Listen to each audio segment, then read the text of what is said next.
Hello, everyone, and welcome back to another episode of Bottom Fraggers Podcast. My name is Sam Fashion, and it's going to be a different kind of episode today because we do not have Chad the Deviant with us like we normally would. He's got some stuff come up, but we got someone exponentially worse than him to fill in as a guest host. That would be Big Hero Kevin. Hello? Yes, hello, Kevin. It What's doesn't work. up? What's up, Kevin? How's it going, dude? Dude, I'm good. Thanks for joining us last minute, bro. Thanks for having me, dude. Dude, literally anytime. You're literally my best friend, if people didn't know. Yep. And right. You're starting a podcast with BCMG, which I want to get out of the way right away. We're going to get people to follow you. If you like fantasy football, Kevin is starting a show, doing a soft launch this Friday. Friday's the soft launch, yeah. Soft launch, and there's going to be a lot of cool stuff. So it's On the Field podcast. It's fantasy football. We are going down to Texas to do like a big like that Texas episode will be like our first your first big actual episode. It'll be the draft. Yeah, the Texas episode will actually be like technically probably like my second or third episode. Right. I think like my second actually, dude. What are you gonna do with the first episode? I mean, if you don't have anything drafted, do you know? Or are you just gonna kind of talk about football? I thought about, since it's the first episode, maybe do like an intro to how to draft for different types of leagues, because you can have different layouts for leagues. Like redraft is where you just have one team for the year, and then next year you lose all your teammates. That's the standard. Yeah, it's called redraft league. And then the next one is dynasty league, where you draft your players, but your players continue on to the next year as well. So the drafting style is a whole lot different there. It changes the whole. Yeah, you're not gonna have a problem talking about this at all, I guess. Which is good. But so that'll be the first episode. Yeah, hell yeah. I'm excited for it. I'm the producer of that show, and I know literally nothing about football. Like, I mean, I know how to the game works, but as far as players and all that stuff, it's gonna be a blast. But if you like football, follow that. We're gonna all in person do the draft in this. I mean, it's basically a mansion down in Texas. It's gonna be so lit. It's gonna be so lit. It'll be super fun. Did I show you my gimbal yet? I bought a gimbal for my phone. Do you know what that is? Yeah, you showed me. I was there. You played with it. Dude, it's so sick. Dude, I'm gonna make some goddamn movie magic. But yeah, no. So Kevin is a streamer on BCMG as well. You can find him over at Big Hero Kevin. You see his name there. If you're listening to the podcast, it's Big Hero Kevin, just like it would sound. But we were talking before the podcast about a little bit about Splitgate and mostly about Halo. But you've played Splitgate, yeah? Oh yeah, dude, Splitgate's awesome. Everybody in the last week has been playing it, and it looks literally just like Halo. It looks like a Halo game, a clone. The maps are the exact same. A couple of the maps are literally just like copy paste with a different skin over it. Yeah. From Halo, actually. So yeah. Do you know and the guns even? Yeah. Honestly, it looks just like Halo, and then you got these portals. I haven't played it yet, but like the Halo Infinite beta thing that came out, was that open access to everybody? No, you had to sign up for I forget what they call it, but it's their version of the beta testing. Okay, you didn't do it, did you? I signed up for it, yeah, but I didn't get invited, dude. I know. I'm like, dude, I've been playing this since Halo 2, Halo 3, more or less. But, Dude, I've been playing since Halo 1, bro. I got cucked. Hey, I didn't have an Xbox, dude, okay? I was poor. Dude, I was the only kid in our town that had an Xbox. You were, man.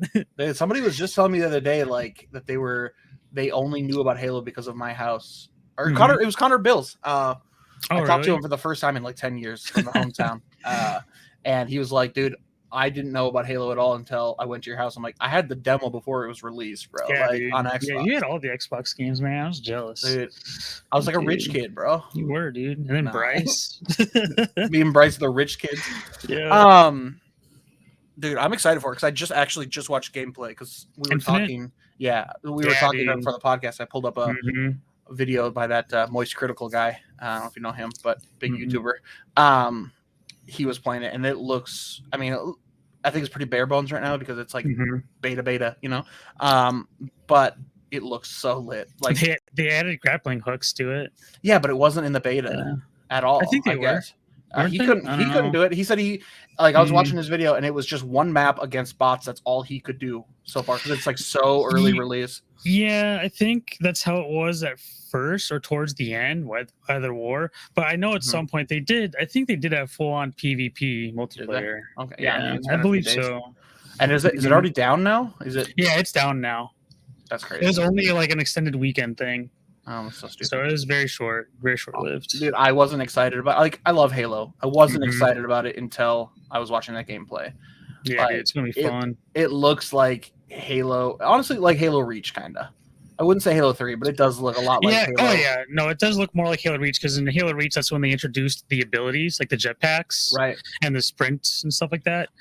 Yeah. Funny you mentioned that because I just saw a tweet this morning that had side by side from the beta Mhm. Spartan just like regular like running like without Mhm. sprinting and then sprinting, and sprinting is like they calculate it to be like 0.2% faster. It's like almost no difference at all. really? You just get a different animation where your Oh arms my move. gosh, that's hilarious. Yeah, so I thought that was funny, but hopefully they fix a couple little things like Yeah. that. But I mean, I'll definitely be buying it and actually playing the campaign. Yeah, I feel a little bad for Splitgate though because they actually just had their full release because it wasn't beta for a long time, like the last Oh, like it's year. out now?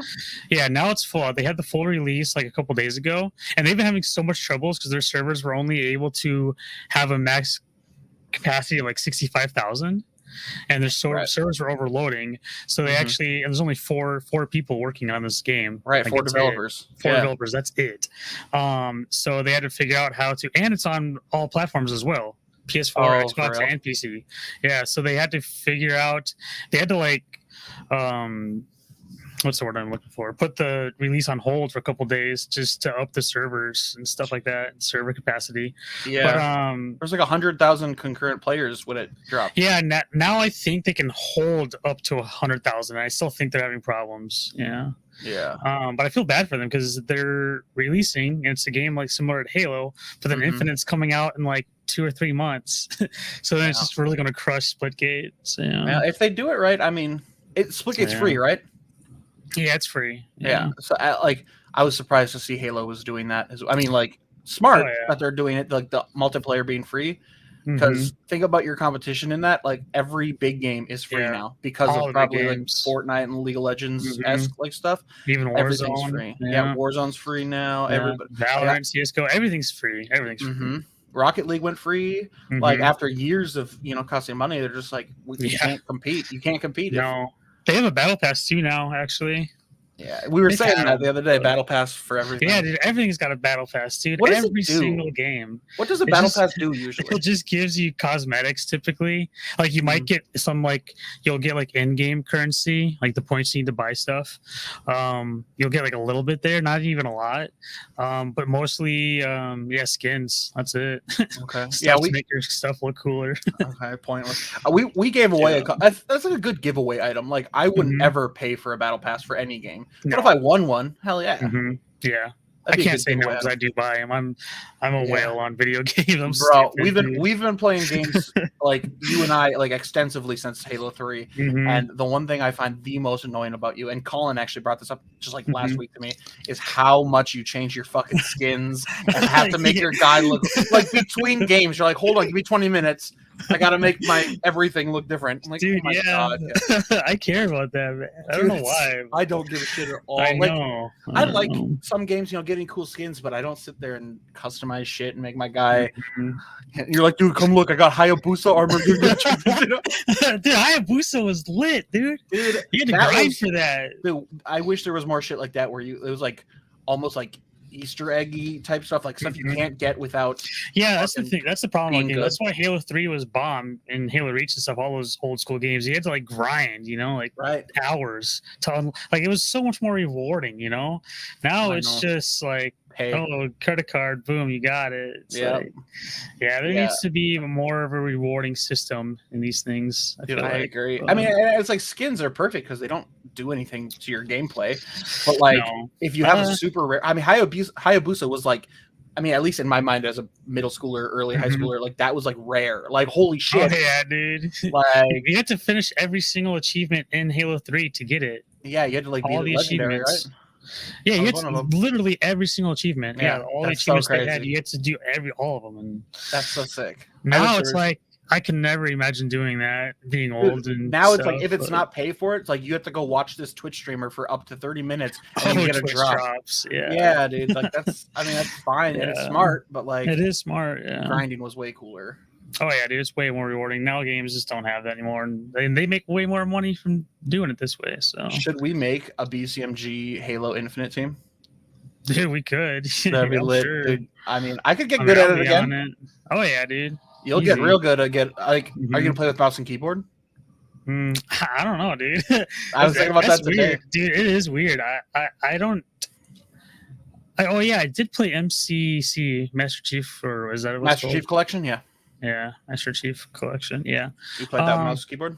I tried it, and it's definitely better, but it just doesn't feel like right. Right. Like playing Halo not on keyboard and mouse is so weird.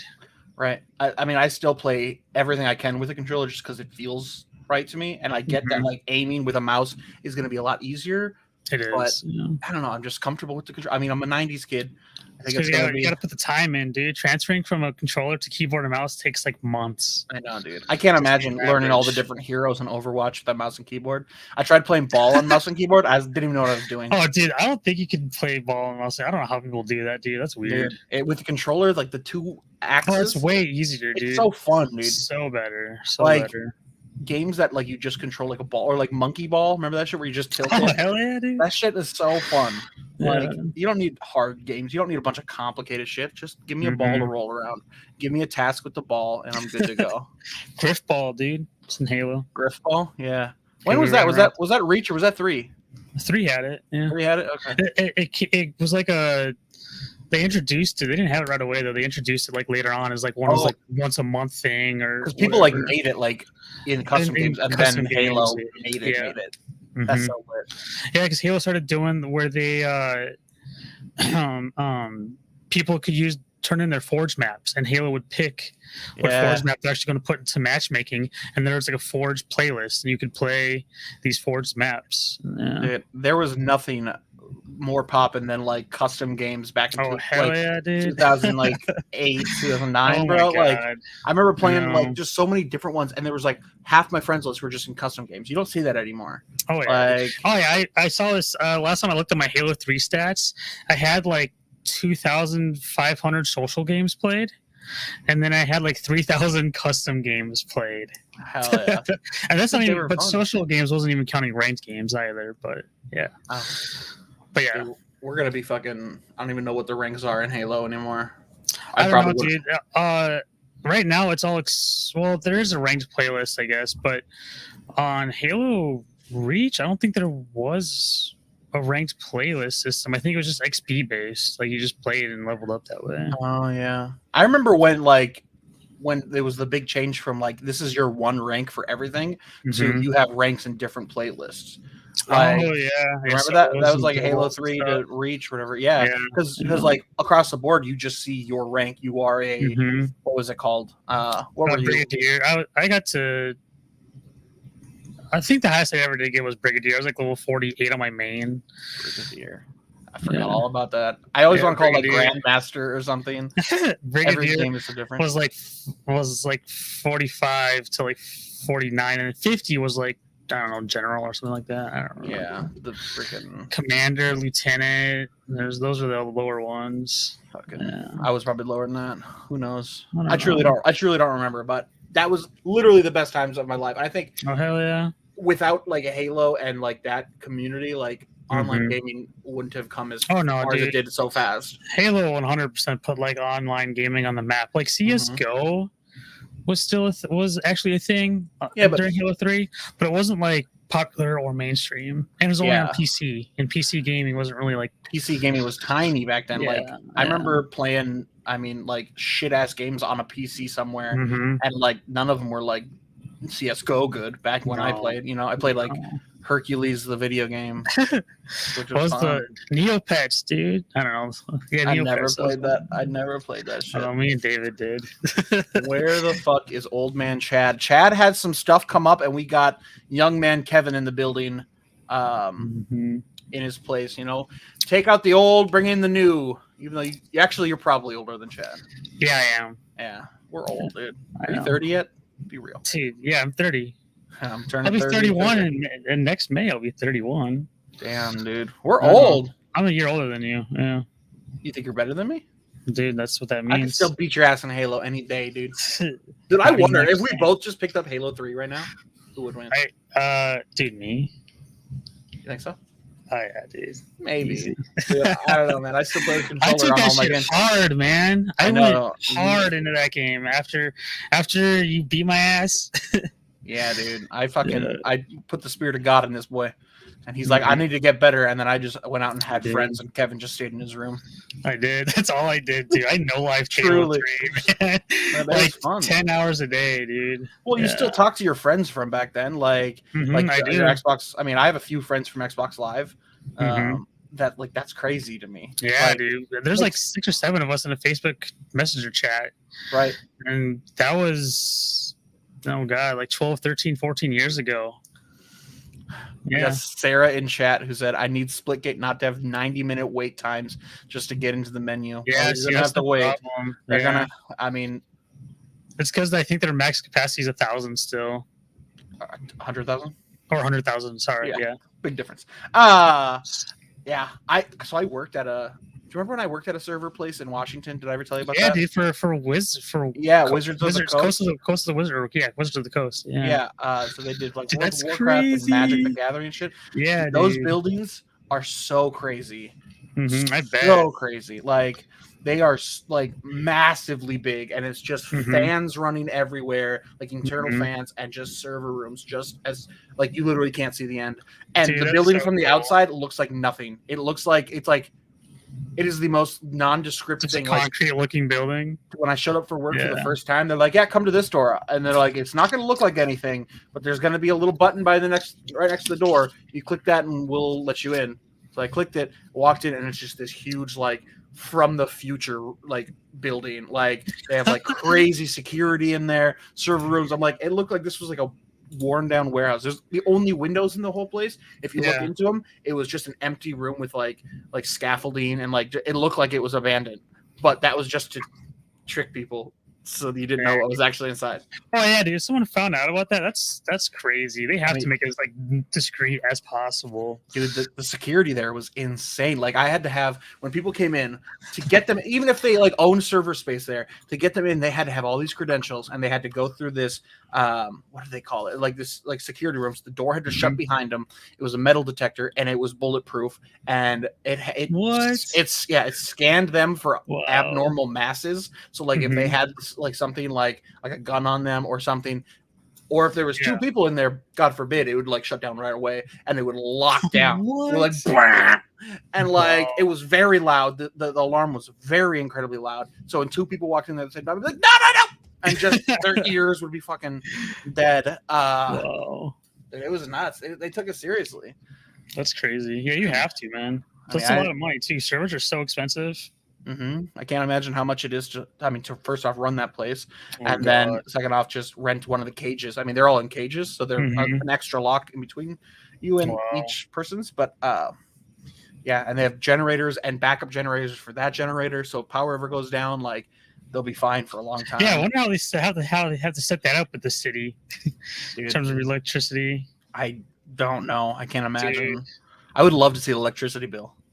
Dude, or like a heat map of all the greenhouse emissions from that building. Oh my god, dude! I mean, they probably have some way of filtering that out, but I don't know how all that works. But I was thinking about actually the video I just watched. I was telling you about from Moist Critical about Halo. As soon as he popped open Halo, the Halo like theme song came up, and he's like, "Am I gonna get a DCM or DMCA strike on this?" Oh, and like, dude, right?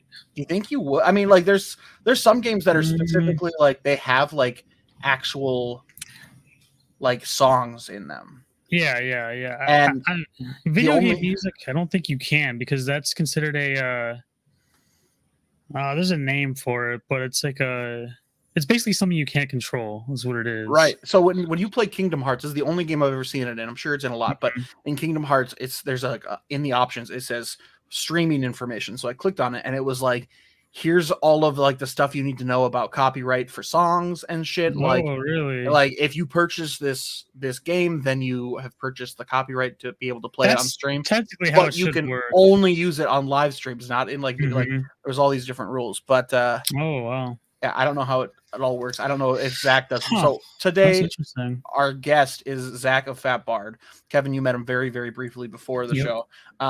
He is one half of the music group Fat Bard. They make music for video games and I think a lot of other stuff. They do sound design. We're going to pull them in here in just a second and get the real answers because I don't fully know. I just know that they make really good music and it's on Spotify and it's bigger than my band will ever be. And it's video game music and it's real good. But we'll get Zach right in here.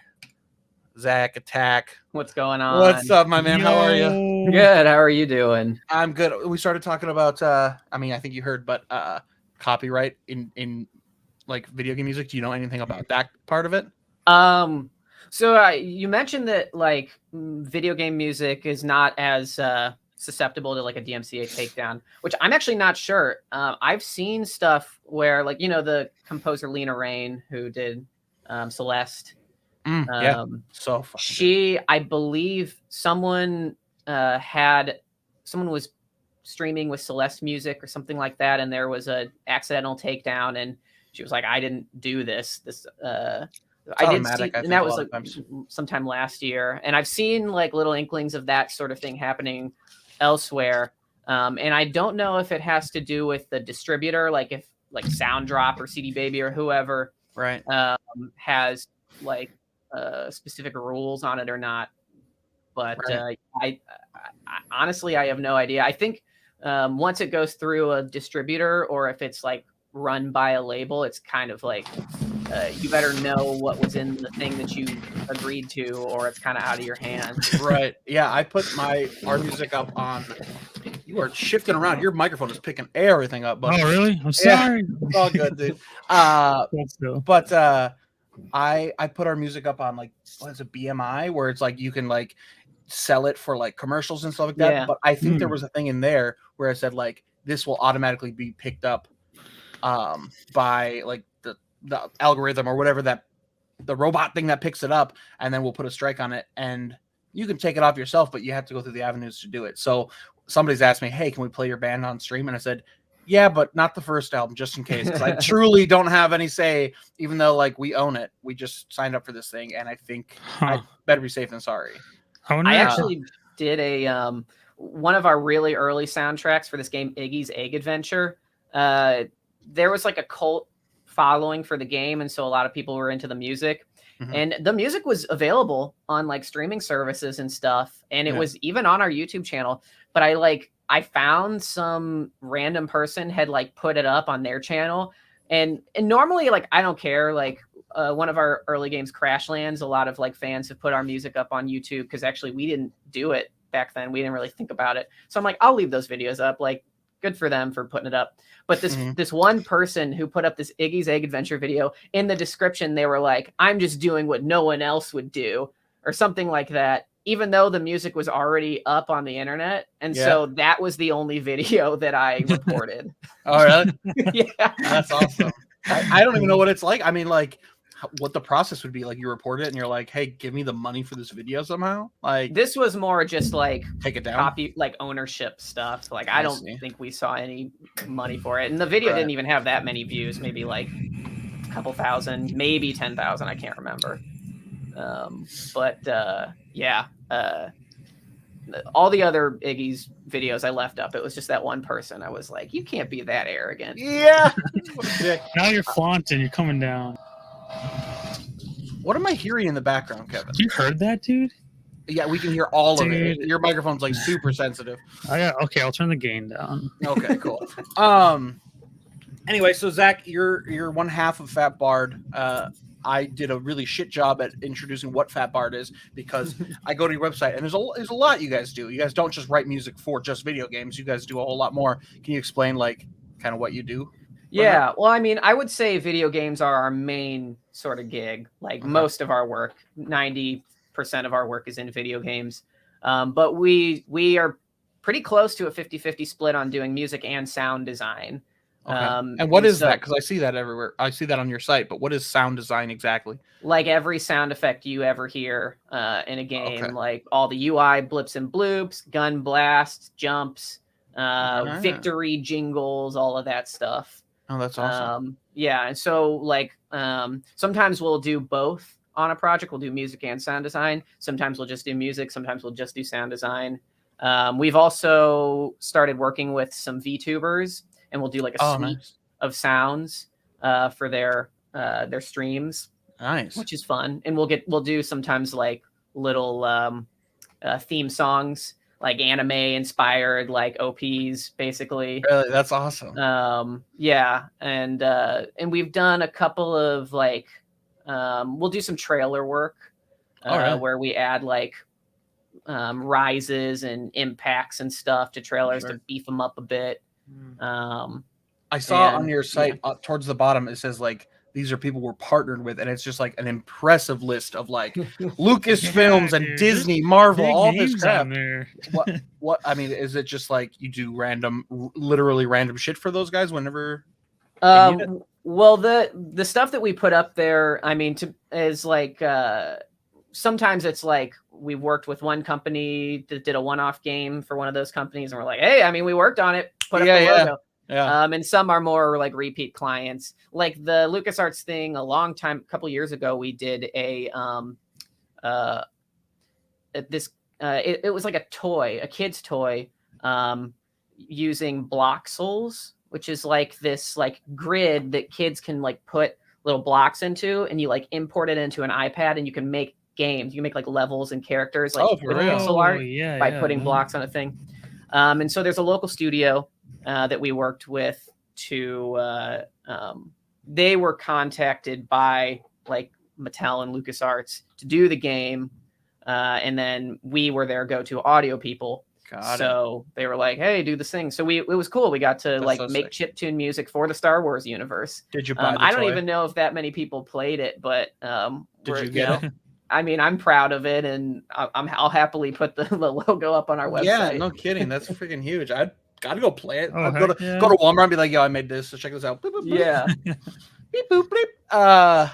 Yeah, dude, I've been listening to your guys' stuff because some of it is basically full band stuff. I mean, a lot of it's chiptune, but like a lot of it's like full drums and guitar, and that Jet Lancer game, which I know nothing about, but I almost want to play now just because I've listened to it quite a bit. That soundtrack bops.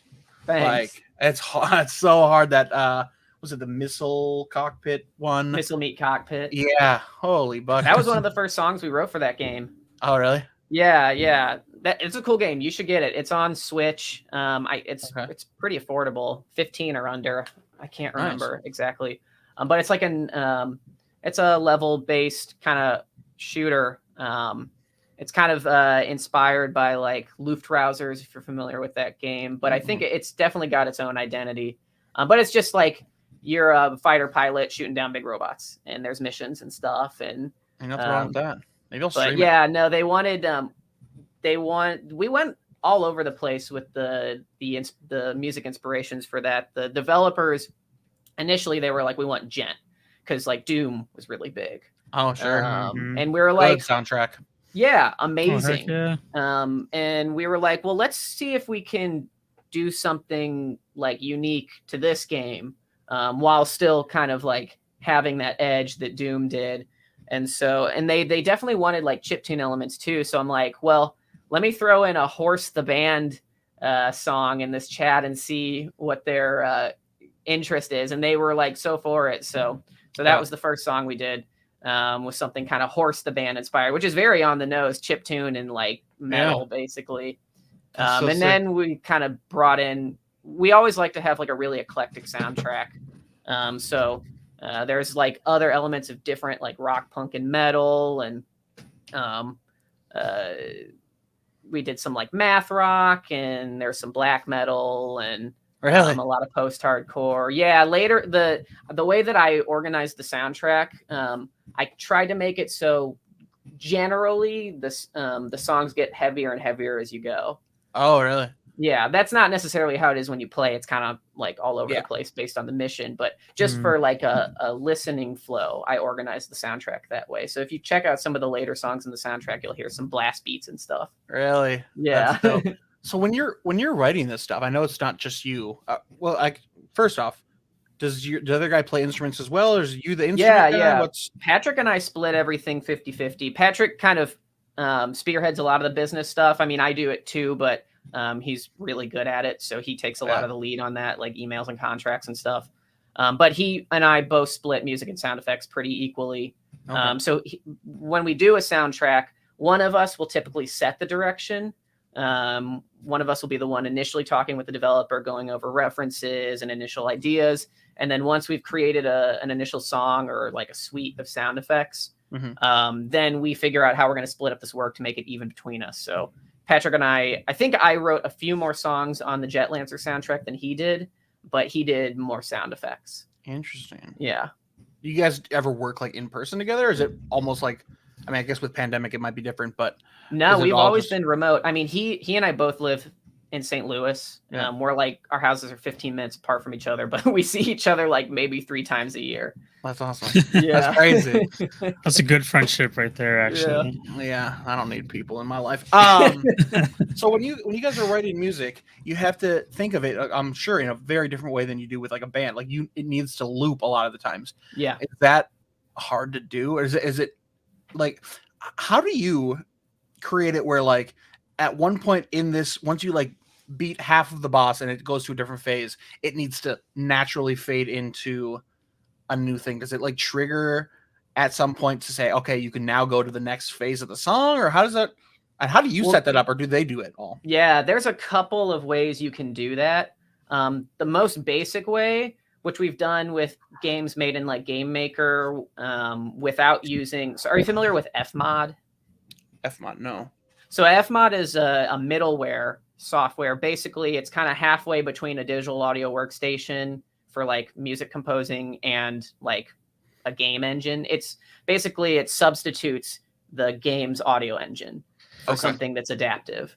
And so sometimes we'll use Fmod for like more complex systems where like if we want like if the developer wants like a song that is like section based and layer based, with like lots of moving parts, we'll have to write the song with that in mind. Like, okay, well, once they, get to wave 3, the percussion layer is going to come up and it's going to transition. So we need to write this little transition that will always go into this thing. And Fmod has this cool thing where you can set the like beat count that you want it to come in. So if you like, you're in wave 3, but it's like halfway in a phrase, it'll wait like a quarter note or an eighth note or however long you want it to wait before it goes into the thing to make sure that the transition is smooth. That's one of the more like involved ways that we can do it. But sometimes we'll do things as simple as like the developer doesn't want to deal with Fmod. They just want to have a simple audio system, but they want some sort of layer. And we'll literally just we'll write the full track and then we'll export the full track minus like a few elements. And then those elements will be just muted, playing along at the same time as the track until the thing happens, and then it unmutes, basically. Oh, that's awesome. Yeah. That's incredible. I don't know how it all works. I don't like deep dive into a lot of, is it called OSTs? Is that what original soundtrack? Is that what that stands for? Yeah. Okay. So I don't deep dive into a lot of them, but the only one I really, really, really love is Hollow Knight. Hollow Knight's I think great. everybody who's played Hollow Knight loves that soundtrack. I don't know who that guy is. I don't know what else he's worked on, but like, do you think like Fat Bard's like real success as like being more of like a household name, not household name, but like more of like a prominent name in video gaming is going to be kind of dependent on how big those games get? Like 100%. Yeah. Your music could be like literally the best soundtrack anyone's ever heard, but if the game doesn't do well, nobody's going to care. Right. And it's kind of a weird thing to grapple with. Because like you kind of know sometimes like at a certain point during the development process whether or not like the game is going to be more successful or less successful than, you know, whatever else you're working on. Yeah. But I always just try to like literally do the best thing I can like for the game. And I'm always just like, I'm more interested in improving my skills than I am like of like making a critically acclaimed, whatever that means, soundtrack. I just want to do something that I'm like proud of. And it's kind of cool to like put out something that like you think is like kind of better than some of the stuff that like you're seeing other people do. Games. Just like as, you know, like a personal challenge to yourself. And I'm kind of a competitive in that way. Yeah. So I really like to like see what other people are doing and be like, okay, I got to do it better. Yeah. Hell yeah.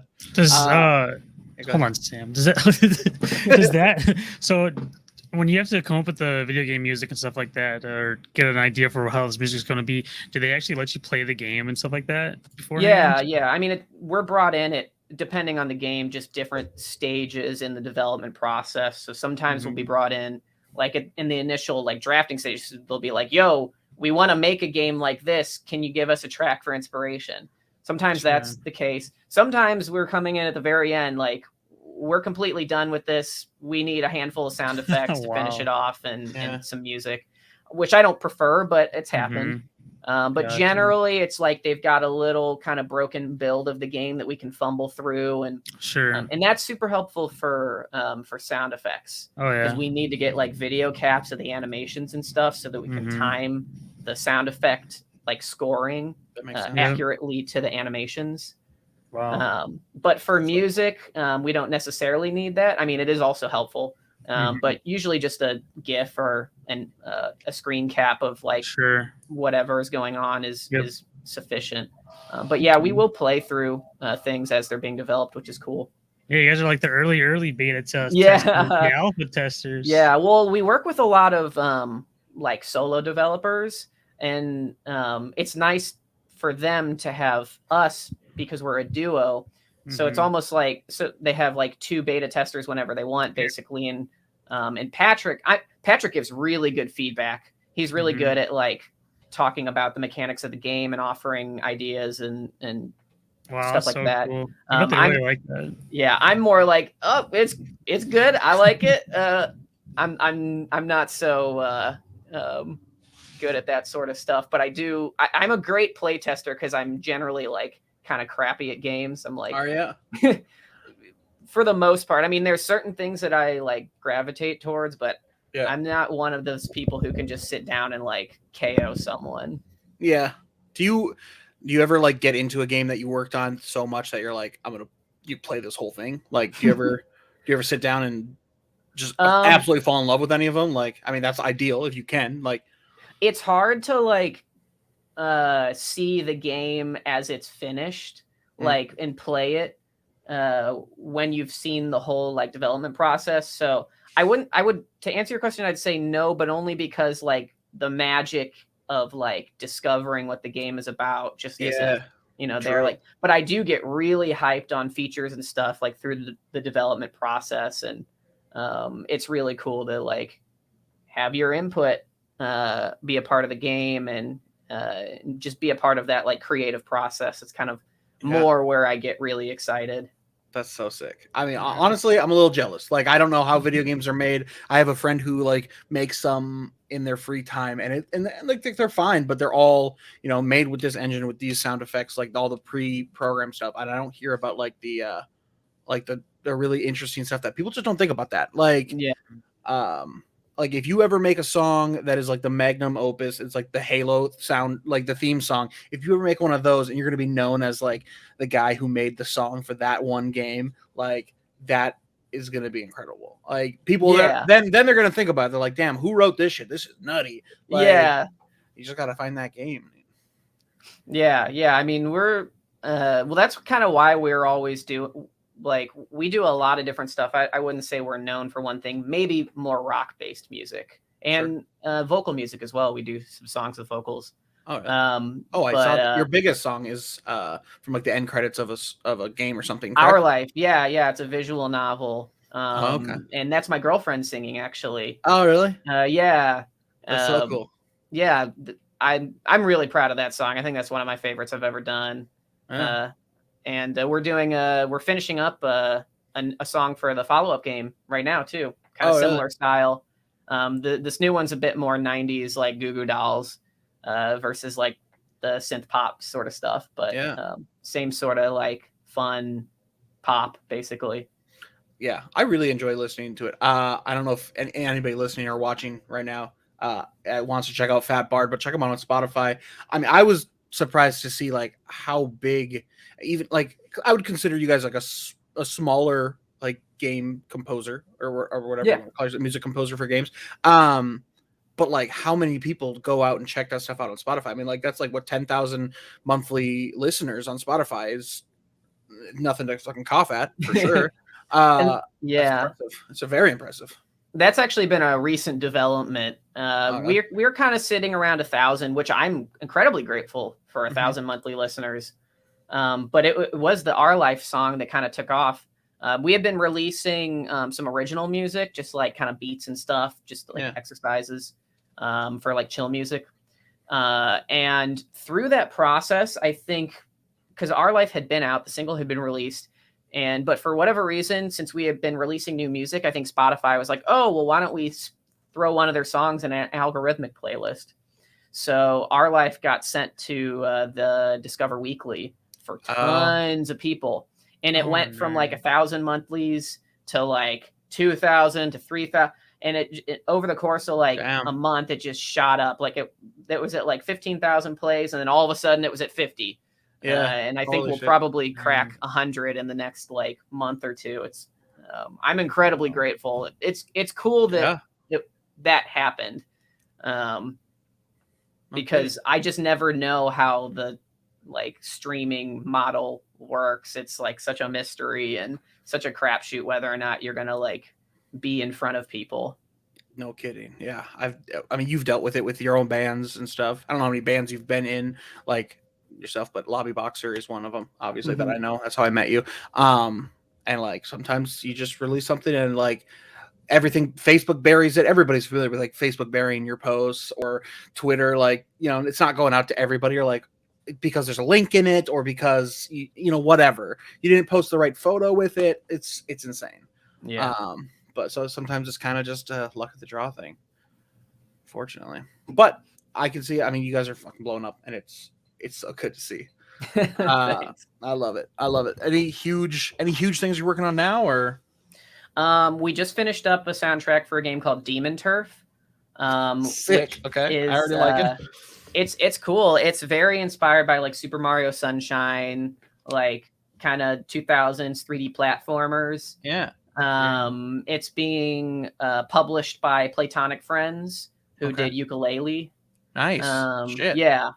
And it's I think there's a beta or a early access or something out right now. Demon Turf? Yeah, Demon Turf. And it's going to be out on a lot of platforms. Switch and Xbox. It's adorable. To say that. Yeah. Well, yeah, it's all right here. It's right all on April. It doesn't say what day. Initial release date 2021. Just in general. That looks sick. Is that like heavier music then? That's like so we did actually a joint it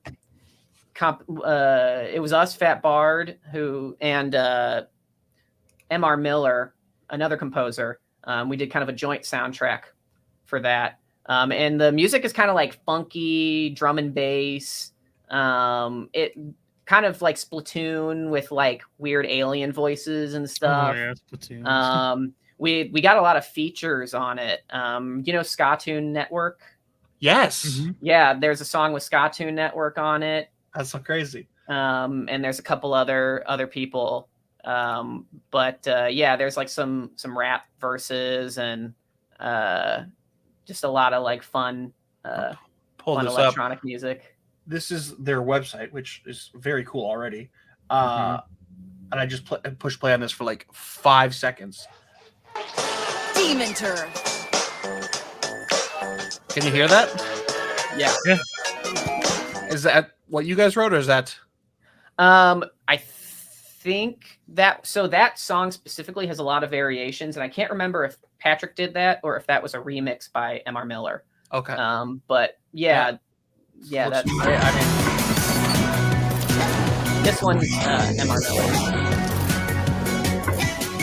that looks super fun. I'm into it. Have you got to play that one yet at all? Yeah, Really? I've got to play it. I have a kind of a private Steam thing that they send us for Sure. like play testing and making sure that the music is working properly and all that stuff. That's so cool. Yeah. Oh, man. There's They I'm made jealous. Slime Sand. I don't know if you've seen that on like the Switch store. Mm-mm. It's like a balls to the wall hard platformer. Oh, really? Yeah. Maybe I should do like a fat bard like stream, like where I just like test a bunch of like games that you guys have worked on, and That'd be sick. we just jam it. If you do that, there's another game we're working on called Guinea Pig Parkour. I don't know if you've Okay. seen. I saw anything something about that on your site or on your Twitter or something. Yeah, it's a solo dev, Jeff Mum, who works out of California. And it's like this game is like SNES Aladdin, like incredibly detailed art, like hand drawn, Oh, really? like mega amounts of frames per animation and all this stuff. And it's about this guinea pig who wears a tracksuit, who drinks coffee and jumps all over the place and stuff. Really? That looks really good. Yeah, I'm looking at it right now. That's really good looking. That's not out. It's not out yet. No, but there's an early access or like a beta or something. Or I think there's an alpha or a pre-alpha. There's something that you can play. So many names. It's not even just alpha anymore. It's pre-alpha. Yeah. Do not judge us. This is pre-alpha. Have you heard? I don't know if you're into like the streaming world much, like the streaming like video game world, Twitch and stuff like that too much. But with this whole DCMA strike thing, DMCA, one of the two. With all that, there's been like this like huge like movement with like copyright free music. So Stream Beats being one of the biggest ones. It's just this YouTuber guy who's like, I'm going to make music and put it on Spotify. It's all going to be legit. You can use it in your YouTube videos. You can use it in anything. It's absolutely public domain. But since he uploads it to Spotify, he's making like tens of thousands of dollars a month on it. Yeah. Like, I don't know if you've heard that much about it, but like that could be something that you guys could like capitalize on big time. I mean, you guys, I don't know how fast you guys pump out things or could pump out like, hey, here's some like generic stuff to put behind your streams. But there's so much like lo-fi. Like I think people are kind of looking for other stuff. The really lo-fi incredible thing has been a bit. I think everyone's like ready for something new. No, we've actually put together. So whenever we are kind of slow, we'll try and figure out a new way to do some stuff. And the last time we put together an album for music libraries. I don't know if you're familiar with this. It's kind of the similar idea. Basically, like a like TV show or an ad agency or whatever needs music. They go to the music library. The music library has a catalog from multitude of composers. And they can pick through like, I want something mystery oriented and I want something at 160 BPM, stuff like that. Yeah. So we put together an album of library music and we've been kind of pitching it to music libraries. But to be quite honest, like the amount that we get paid for a soundtrack completely overshadows what we would get for streaming. Okay. So we just figure we'll just put more effort into getting game gigs and it'll just kind of even itself out. How does that, do they usually approach you? Are you like on sites that people can like search through composers? Like, how does that even work? How do they get in contact with them? Honestly, Twitter. Really? We get most of our work through Twitter, just being present and posting music and stuff. We'll solicit. I mean, like Jet Lancer, we solicited them. Guinea Pig Parkour, we solicited them. Demon Turf, they came to us. Nice. But we've got like a list of games. Like it's being a composer, especially like only working generally with indie games. It's kind of like you pull the train track out from behind you and put it in front of you and you keep kind of, so we have to juggle a lot of projects, especially to maintain 2 households of people. So we'll do a lot of soliciting and but also like we'll try to post a lot of music so that people are aware that we even exist, because that's like half the battle. Yeah. Well, obviously with that one song blowing up, that's gonna help big time. Yeah. Just keep working with them. Keep working with them, and then they'll make you famous. You know what? They'll get all the gigs for you. Incredible. Anyway, Kevin, you got anything? Anything your heart is burning to ask a music composer, someone behind the scenes? I asked about the video games. Video gameplay. Yeah, that's pretty cool. Do you guys I had something, but it totally left me. Do you guys do like sound design for like shooters? Like, do you guys do that quite a bit? We've never done like an FPS or anything like that. Mm. That would be cool. I'd love to do it. Yeah. But we've done a lot of like, I would say the biggest genre that we've done a lot is like side-scrolling Metroidvanias, like platform adventures. Yeah. And so we'll do a lot of like combat sounds, like punching and stuff like that, and kick moves and like, you know, all that sort of stuff. Sword slashing. Yeah. That's I'm so working on a cool. game right now. I can't say what it is, but I just did a whole suite of sound effects, like 30 or 40 sound effects, just using the synthesizer called Serum. It's kind of like a industry standard synthesizer that a lot of people use. And I just use the noise filter, which is like, it generates like white noise. And then you use the parameters on the synthesizer to change how that white noise sounds. So you can do, you know, like anime sounds or, you know, whatever. So I did the whole suite of sounds just using that noise filter. Really? Because the game is inspired by like kind of retro Nintendo, but also as like a personal challenge. Oh, really? Because there's like a huge difference in like 8-bit and 16-bit. Have you played the game The Messenger? Do you know about that game? I've seen it. I haven't played it. Do you know what the big like, gimmick with that game is? You can switch back and forth, right? Isn't it? Yeah. So like kind of halfway through the game, you go into the future. And then once you're into the future, it starts using a different game process or whatever. So it's like 16-bit now. It looks different, and the music completely different. And that music, somebody actually in chat, Eat Sigs, actually turned me on to this. He told me about it, and that soundtrack is truly, I think, top of the line because of how good the switches are. And from 8-bit to 16-bit, it was like the most creative I've ever seen music used in a game. I bet they did, like, they wrote it authentically too, like in a music tracker and stuff like that. Yeah. I would definitely check. I mean, if you're interested in playing the game, I would definitely go play the game. And especially not knowing that big twist, like you're in the future now, it's all different. It's super crazy, but just knowing when you hit it and you're like, this is the same map, but like parts of it are like dilapidated and falling apart because that's the future. And then you can go back to the past and then it just changes. Like you have to know where you are in time at some points, and you just have to kind of know from visual and audio, like, oh, I'm in the past right now. Yeah. It is the craziest game. So fun to play through. Might be something super interesting for like someone like you who works in that stuff to check out, but you'd have to play like through at least like an hour of it to get to the part where it switches. But I've definitely seen it. Like it's popped up on my Switch a lot. I've just never checked it out, but I do remember when it launched and people were going nuts over it. I highly recommend checking that out. And I've been telling Kevin to play Hollow Knight, and I hope he does. You should definitely play Hollow Knight. That was I think that was the first game that I played on my Switch. Oh, really? Yeah, and I was not prepared for how hard that game was. Dude, but I did beat it. Yeah. And that game is like expanded so much too. Like they keep putting stuff out. Like I know they're obviously working on the sequel for the last forever, and like people really want it so badly, but like there's so many extra ways to finish the game now. There's different like endings, like the God ultimate ending, and like completely different, changes the whole game. I'm so bad at platform games though. Sometimes you just got, I mean, luckily with Metroidvanias, like it starts you off fairly easy and it pretty gradually puts you up there. Some games are less forgiving, but I think Hollow Knight, besides a couple bosses, like it's gradual enough where you're like, okay. And if you need to be better, you just go back into the map and grind a bunch more before you go to the, I mean, I honestly, like, a lot of the game is platforming, but like half the game is just like looking at everything. It looks it's gorgeous. It sounds amazing. I did play a lot of Ori.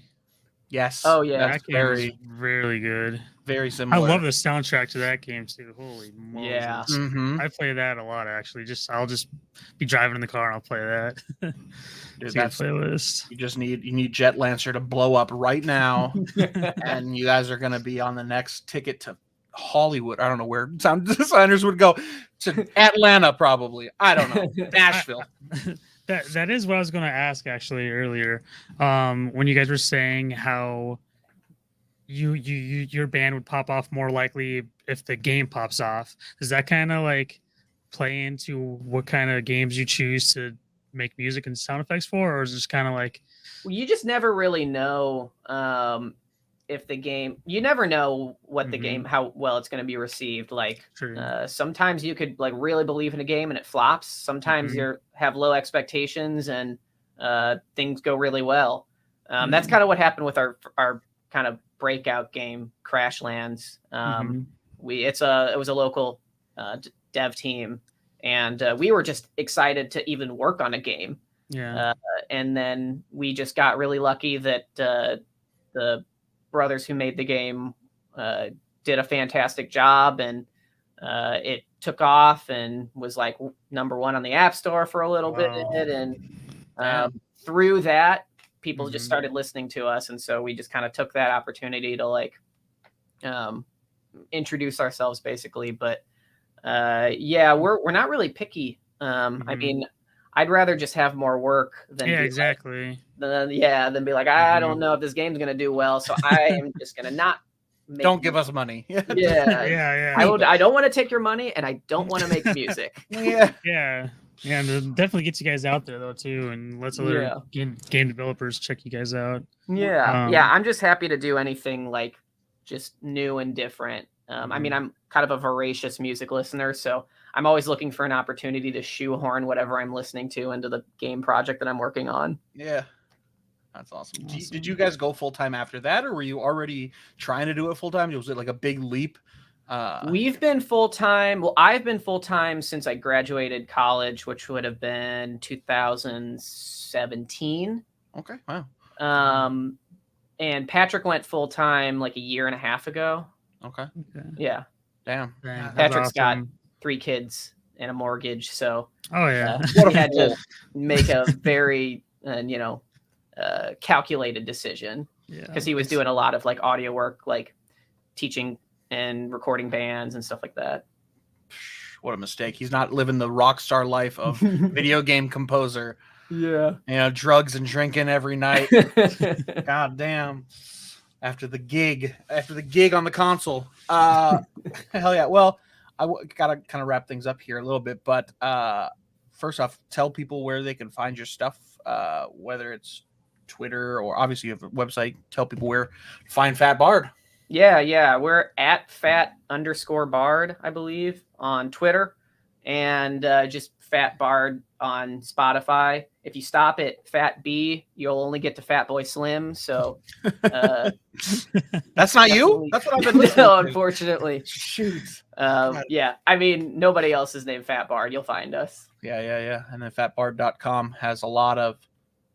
It's a nice site, actually, really nice. Yeah. Thanks. We put it together ourselves. I mean, did you really? We commissioned some artists that we knew to help us. I like the with artwork. It's really cool. Yeah, Eric Hibbler did the most recent passive art. He's also we met him in St. Louis through a game development company, and yeah. Hell yeah, it's a nice site. I'm actually working on my site right now because it's ugly as hell. I paid someone $100 to like make it look good. I was like, I don't need anything different on it, just make it look good. Like, I'm just Wix, and I'm just like dragging and dropping things. Like, oh, that's where that goes. All right, but yeah, it looks sick. But yeah, thank you so much for being on. Yeah, thanks for having me. It was great to catch up. Definitely. I'll go. I'm actually probably gonna stream one of those games. Definitely the Demon Turf. Is that what it's called? Yeah, I already forgot, but yeah, that looks super fun. So I'll be on the lookout for that. Dope. Hell yeah. All right, man. Well, thank you very much. Yeah. Take care, y'all. We'll talk to you later. Take care, man. Kevin. What's up, buddy? Before we end this episode, I need to ask you one thing. Yes, sir. Will you come over and help me do my dishes? Please, for the love of God. I tried that already, and I didn't even do anything. So, I don't know if anybody noticed, but this is the first week of this podcast that I've had this new setup. You see that? No, you can't. They're just past there. Oh. Anyway, this is my new setup. It's the same room. I just flipped my whole desk. Kevin came over and I was like, "Hey, let's do this." And he pretty much did the whole thing. He cleaned my entire living room. He switched it all around. This guy is the best. He moved me into this house. He'll probably move me out of it too. Yeah, I will. You know, He's the best guy. And he'll be a guest host on your podcast whenever you need him. Just hit him up last minute. Maybe. Anyway, we're gonna wrap this up. Kevin is starting his new podcast soon. Follow us on Twitch. Bottom Fraggers is gonna post about on the field as well. So if you're into football, you know I'm gonna post about it. Maybe field podcast. Dude, we're gonna get you famous on the field podcast. Dude, people are gonna be like, "Dude, fantasy football from Kevin." Dude, that's right. Dude, I want to make everybody win. If you listen, you'll just win. Okay, that's it. You'll be a fucking expert at fantasy football. That's what I'm going for. I have to play. No. It's like the stocks. You know, you can give as much good advice as possible, but do you still do stocks? Know. Do you still do that shit? Day trading or whatever you want to call it? Yeah. It's more of a hobby. Yeah. You're not a millionaire yet. No. To be honest, nowadays it's just more about like Googling the companies. Yeah. There's websites. The Fly is a website that I use, and that gives you like everything that company's doing and stuff. So yeah, hell yeah. Anyway, I can't risk my money. I don't got any. So broke is a joke. Gross, Kevin. Anyway, thanks for listening. Check us out on Twitch, which is always live every single Monday at 7 p.m. Central. We're on Apple Podcasts. We're on Spotify Podcasts. We're everywhere you want to fucking listen to us. We're there. Next week, Chad should be back. Kevin will be out the door, but you know what? He'll have his own podcast. You can go see him at. Anything else we need to say? We'll be there. That's the big hero, Kevin. Martha. Why'd you say that name? All right, everybody. Peace out.